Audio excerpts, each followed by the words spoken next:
The next phase of stripping you from your authentic self takes place in the next phase of life, your preschool years. So in your preschool years, that's when you begin to learn your gifts. When you go to preschool, you have the opportunity to take part in so many activities. You come into class and teacher says, come in, we so welcome you, can go play wherever you like. There's a dramatic play where you can play like you're at home in your kitchen and talking to your children or your husband or your family. You can go over there on the jungle gym and do some climbing if you like. You can go to the finger paint and express yourself in art. You can go to the music side and you can beat the drums, or you can sing or make some sound, and you do that. And you get a chance to share it with your classmates. And it's such a good feeling when you realize where your gifts are. So on the day that you learned what your gifts are, your mama had a different kind of day.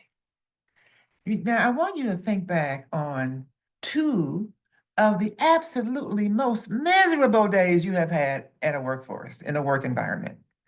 No matter what role you were in or what age you are or were, but it just upset you so much. You were either mad at yourself, mad at somebody else, upset of someone's decision, whatever it was. Go back to the two worst days in your work history. Bring them to mind for a minute. And imagine that today is the day that was worse than those two worst days put together. I mean, it's really a bad day. And all you can think about is getting home, getting your shoes off, sitting down and chilling out. I had a girl from church that I knew many years ago, and her way of chilling out when she got home from work was to go into the closet. I think she had 4 children and she did not want to be disturbed. Just let me go in my closet for a little while and be me. So you're looking forward to that. And on your way home, anxious and eager to get to that position, there's an accident on the freeway, as if you haven't had enough already to deal with. And it is overwhelming. And you just are thinking about getting home and actually getting in the big bubble bath so you can chill out. So you finally get home and it's like it hits you like a ton of bricks. That's right, you gotta cook and you gotta take care of your family. And you're tired. And you go and you peel around and you get going. And here comes your little daughter who just had a great day at school. And she comes in, mommy, mommy, mommy, mommy, guess what? I can sing. And she starts singing and it sounds terrible. But you're doing and saying you want to say, but all you can say is, will you please just go in the other room and watch TV and I'll be back to you later. Now, you didn't mean to be so abrupt. And when you look at your little daughter and you see her heart just deflated because she was so excited to share with you what happened in her day.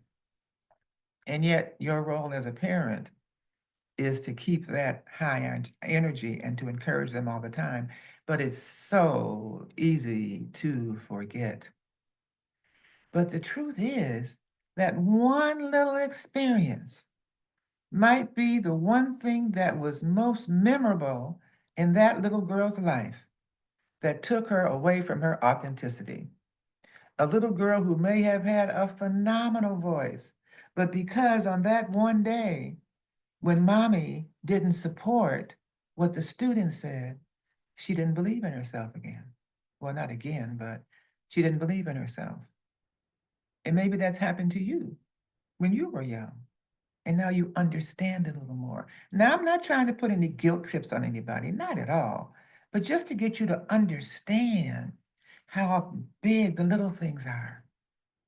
The little things are a little thing like just taking a minute to just get out of yourself and give the kid a hug and a congratulations. And I can't wait to have you sing later, but let me finish dinner first or whatever. But you have to be conscious about that. You have to think that you can't just react. In life, we react so much to so many things.